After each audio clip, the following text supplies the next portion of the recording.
Hey everyone, this is Carrie with Planning Real Alaska. I know this is kind of a different type of video. I am usually not in front of the camera, and this is actually the first time I've ever been in front of the camera, so hey. But I just kind of wanted to talk to you guys a quick hot minute because I know that everybody has been, preparing and getting ready for this coronavirus deal, and so people have been grocery shopping, and we won't mention the toilet paper issue, but I kind of wanted to tell you what we did today. We did go to Costco. Actually, I did it yesterday. We went to Costco, and they were out of a lot of stuff, mostly canned vegetables, flour, rice. They did have some toilet paper. They actually had a lot of paper towels. So if you get desperate, I guess you can always cut the paper towels in half. But what we did today is we bought a couple rotisserie chickens because we do rotisserie chicken, or we like chicken. So I figured we would get a couple because they're $4.99 at Costco. You can't beat that. And we boned them and took all the meat off, and I made bone broth. So I wanted to show you. I don't know if I can. So here is the rotisserie meat. This was from two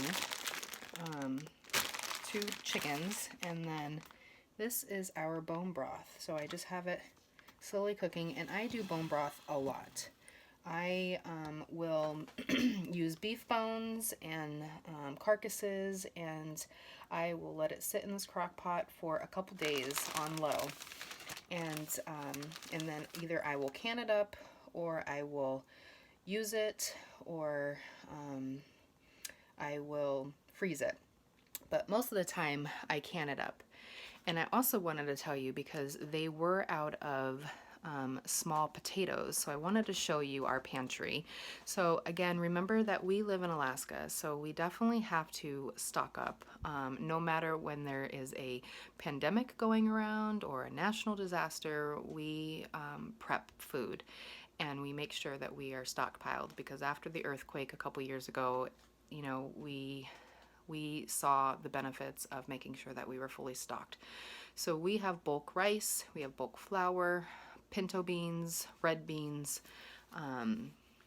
black beans, oatmeal, all the staples that we would need. We even have freeze-dried food that we get from Thrive, and that's just because we want to make sure that we're prepared for our family. We're a family of 5, and most of the time we have my mom here up from Arizona, and her and my aunt are here right now. So we have, 7 mouths to feed, and we don't want to be going to the store, every day or a couple times a week, because there is a sickness going around, and the less we have to be around people, the better.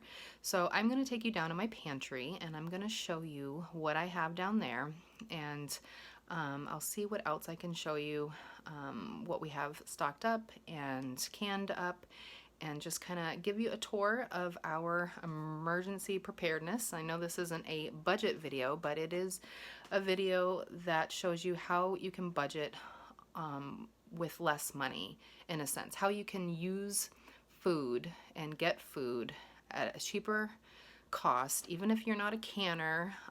You can definitely freeze things, of what I'm going to show you.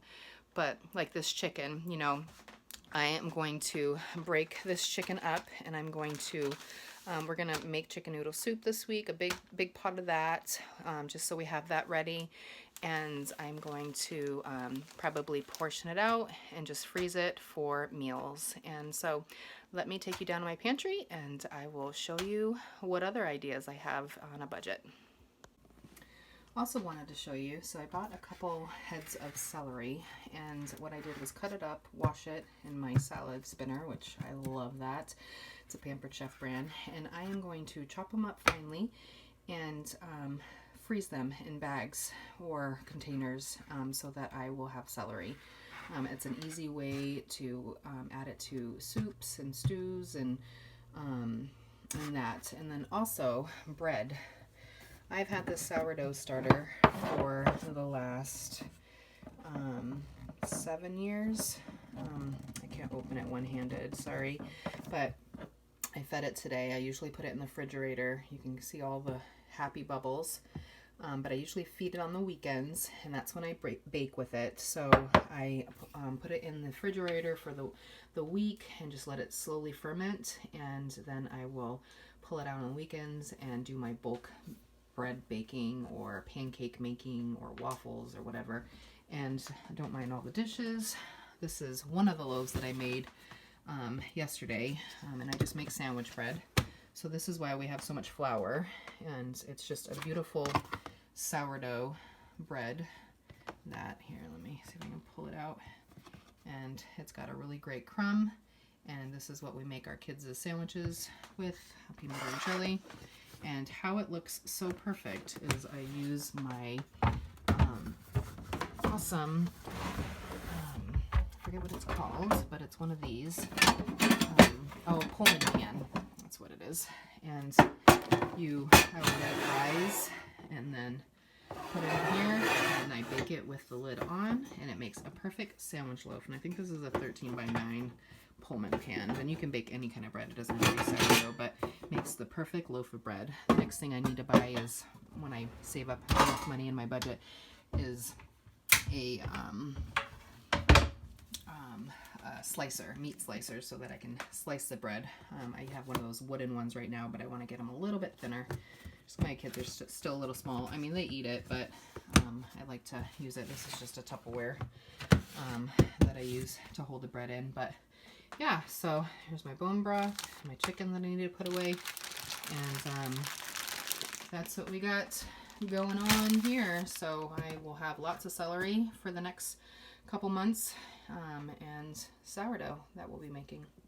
Bread and cinnamon rolls and whatever else we want to make, and we don't need yeast because it's a natural yeast, and it's super yummy. Okay, so this is our downstairs, and I had my husband convert our downstairs closet under the stairs, so there's our stairs, and I had him convert this into our pantry. So we really stock up, and so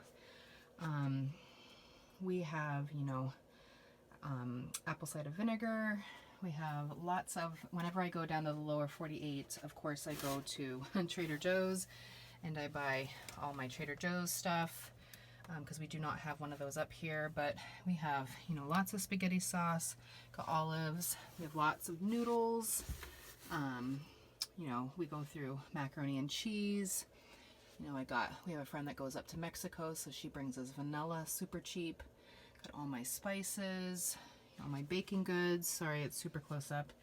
And then here's some of our canned food. This is just a small amount, but what I do is I will buy those big jars of tomatoes, whether it be whole tomatoes or diced tomatoes or tomato sauce, and I will break them up, and I know they tell you not to do that.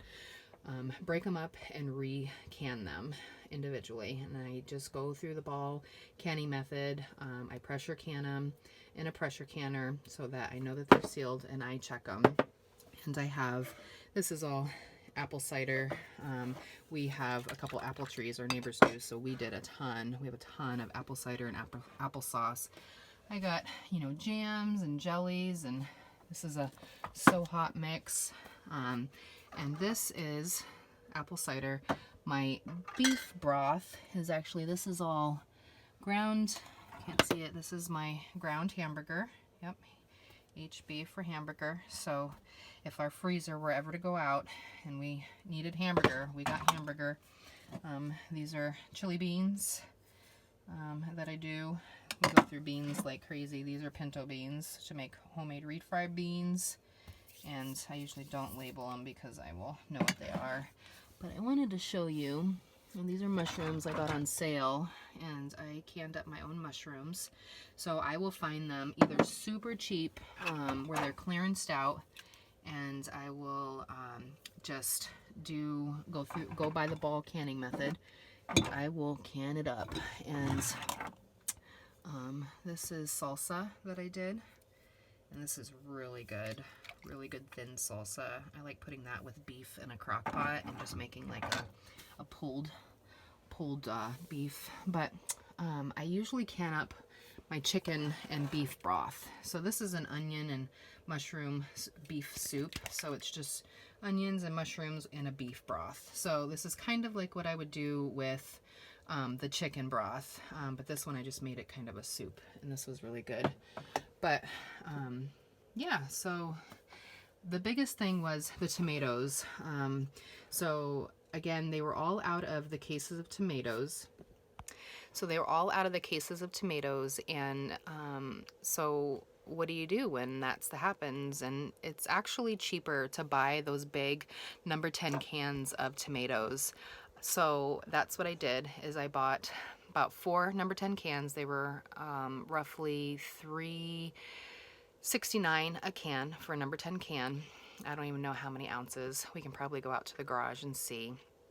And I will either blend them all up so it makes it crushed tomatoes, and then I will jar them up, and I follow the ball canning method, pressure canning. But if you don't can, you can put them in baggies, Ziploc bags, and then lay them down flat in your freezer and stack them on top, or lay them on a sheet pan and then stack them, until they freeze. And then once they're frozen, then you can, stack them.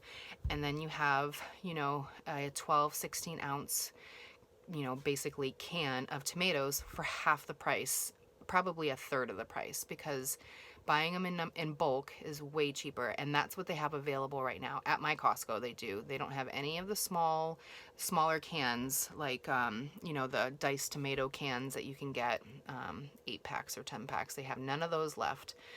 All they had were the number 10 cans. So I bought a bunch of those so that we have at least tomatoes to make pizzas and soups and all that. So we will go out to my garage and I'll show you what we have bulk out there. Again, remember, we have been doing this for many years, and it's only because of where we live. And I did it in Arizona too, not to this extent. But I am so grateful that we have it, because we do not have to go to the store. We could probably be good for a month. And fresh, like, bananas were gone today. There was some apples. There were some fresh fruits and vegetables, but definitely picked over. I bought a ton of frozen vegetables, so we have frozen vegetables. And luckily it's still really cold here, 9 degrees. So if for whatever reason our freezers went out, we can throw them outside until we can, get new freezers or whatever. If, people worry about that. In Arizona, we could definitely not do that. But, I don't worry about our freezers dying so much here. But yeah, I'll show you what we have in the garage, and then show you those number 10 cans.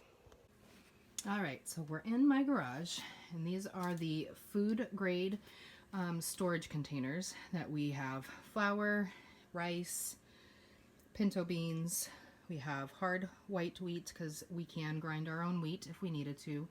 We got oats, brown rice, sugar, and I think that is either another flour or sugar. And then there's probably black beans and other stuff back there. Granted, those things really can't go bad. It is probably, I would say, 40 degrees in this garage, so it's pretty cold. Things are good. I have some more apple juice and apple cider that I canned up. This is some of our freeze-dried stuff that we've had. These cans will last you, if they're not open, they will last you for 20 years. So the ones that aren't open are back here. Those are some milk, dried milk that we've gotten from people. That's some cream cheese. We got some freeze-dried Colby cheese. We got some spaghetti bites. This is another milk, so we have milk if we need milk. And again, we've probably had these for as long as Ty and I have been married, 8 years, but they will last 25 years in a can if they are not opened. So this is the tomato I was talking about. So everybody have seen these big jars of tomatoes. So it is, let's see how many ounces are in here. This is 102 ounces. So normally in a can is about, what, 15 ounces-ish. So if you think about that, 15, 30, 45, is that 45.60. It's probably probably about 8 to 10 cans in one of these, and you would pay, I think we pay $8 or $9 for one of those boxes of 8 quantity at Costco, and it's about $8 or $9. And I paid, yeah, like $3.49 or $3.69 for one of those. Way better savings. We got some oatmeal. This we get because I do village trips, and when I go out to the village, we don't know if we will have a microwave, we don't know if we'll have a kitchen, so this stuff I can just open up and eat right from the package. So that is always good stuff. So it's a little different up here, so that's what I use.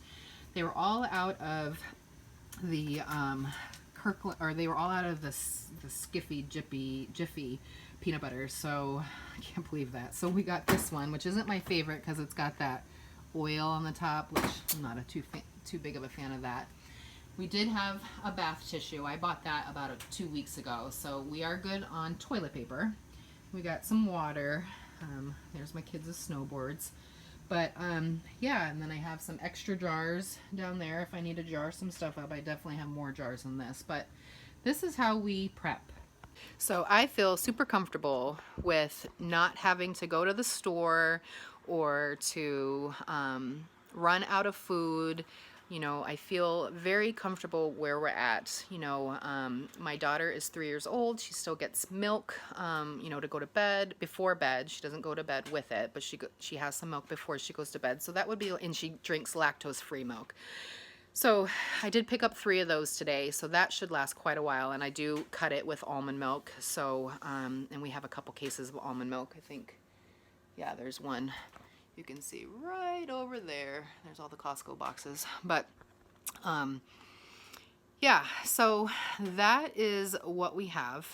You know, this is my life, and you know, I just want to protect it and protect my family and make sure that we are safe. And, you know, we are definitely not hoarders in a sense of we're panicking and we, you know, bulked shop. This is something that we've done for many years and just kind of use through what we have and supply it back up. And I know not everybody, you know, does this, and that is totally fine. But some people do, you know, like to make sure that they're prepped, and some people have bigger families and, you know, have more food storage. And, you know, I think that's great. I think it's always good to be prepared, whether it's a pandemic, whether it's an earthquake, whether it's, you know, something just happens. It's always good to be prepared and to know that you have a couple weeks worth of food. You know, they say, I think they say 3 months worth of food or 6 months worth of food. That's kind of a lot.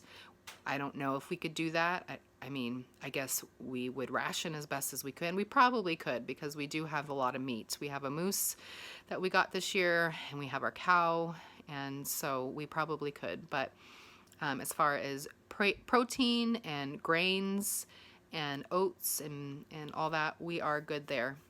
I feel good on vegetables. We would hurt with fruit. We don't have a huge supply of fruits, but I do have some frozen bags of cranberries and that we picked over the summer, and blueberries from the summer that we picked. So I would just ration those. But yeah, if anybody's got any questions, comment down below. Let's start a conversation. What are you guys prepped with? What have you guys been doing? I know a lot of the stores in the lower 48 are also bare. I have my family in Arizona that's told me about their Costco's and how bare they are. And, you know, I don't think it's a supply chain. I think because our ports aren't closed, so there's no reason to stop the food from coming up here. So I don't know exactly why our shelves are bare, but it's probably a panic issue with people just overloading on food, which is crazy, because there are people who don't do it and will be out of toilet paper and certain things because they didn't think ahead. So, yeah, so leave a comment down below. Let's chat. Let's talk about what your thoughts are. And this is me. This is the face, or the face behind the voice. Usually I don't usually feel comfortable with getting on camera, but my husband's like, you know what? tell them how to budget some food, and this is the way we do it. We make our own bone broth.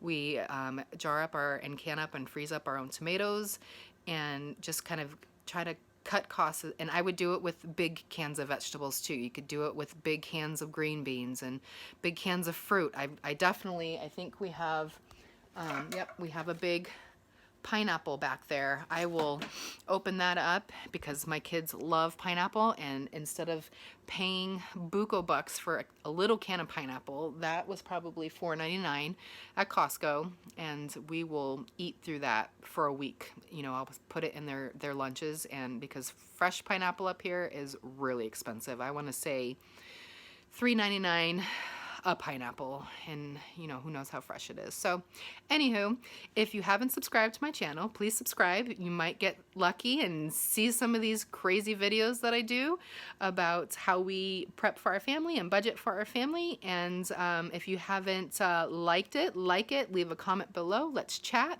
And I hope you guys stay well, stay safe, social distance, love each other, and hug on your family and friends, and well, maybe not your friends, but your family. Keep your family close, and virtual hug your friends. That would probably be better. All right, thanks for watching Planning Real Alaska. I'll see you next time.